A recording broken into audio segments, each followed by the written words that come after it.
Guys, ഇന്നാണെങ്കിൽ ഒരു ശാന്തമായ ദിവസമാണെന്ന് വിചാരിച്ചത്. പക്ഷെ അപ്പോഴേക്ക് നമുക്ക് ടെസ്റ്റ് ഒന്നും നമുക്ക് ഇടയ്ക്കിടയ്ക്ക് ഇതേപോലെ ആംബുലൻസ് റൈഡ് കിട്ടുന്നുണ്ട്. നമ്മൾ സ്ഥിരം ഇപ്പോൾ ഇതിലാണ്. പണ്ടത്തെ എൻ്റെ ആംബുലൻസ് ട്രിപ്പ് കുറച്ചധികം വൈറലായതുകൊണ്ട് എനിക്ക് ഇനി ക്യാമ്പസിൽ നിന്ന് ആംബുലൻസ് റെഡിയാക്കി തരില്ലെന്നാണ് പറഞ്ഞത്.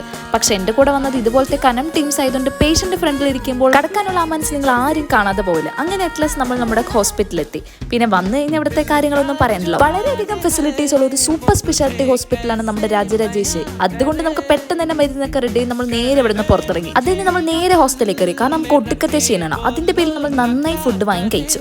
അത് കഴിഞ്ഞപ്പോൾ നമ്മൾ മെല്ലെ ഒന്ന് റൗണ്ട് അടിക്കാൻ വേണ്ടി പോയി. ആ ഗ്യാപ്പിൽ നമ്മൾ പിന്നെയും പോയി അവൽ മിൽക്ക് കഴിച്ചു. ഇപ്പൊ പിന്നെ നമ്മൾ ഫുള്ള് ഹെൽത്ത് കോൺഷ്യസ് ആയതുകൊണ്ട് ഇതേപോലത്തെ ഫ്രൂട്ട്സ്, നട്ട്സ്, അതേപോലത്തെ നല്ല നല്ല സാധനങ്ങൾ മാത്രമേ നമ്മൾ വാങ്ങത്തുള്ളൂ. അങ്ങനെ അതെല്ലാം വാങ്ങിക്കഴിഞ്ഞ് നമ്മൾ നേരെ ഹോസ്റ്റലിലെത്തി. കാരണം ഇന്ന് നമുക്ക് അടുത്ത ദിവസത്തേക്ക് ഒരു വ്ളോഗിങ് കോമ്പറ്റീഷൻ ഉണ്ട്. അതിന് വേണ്ടി കുറച്ച് റീൽസ് സെറ്റ് ആക്കണം.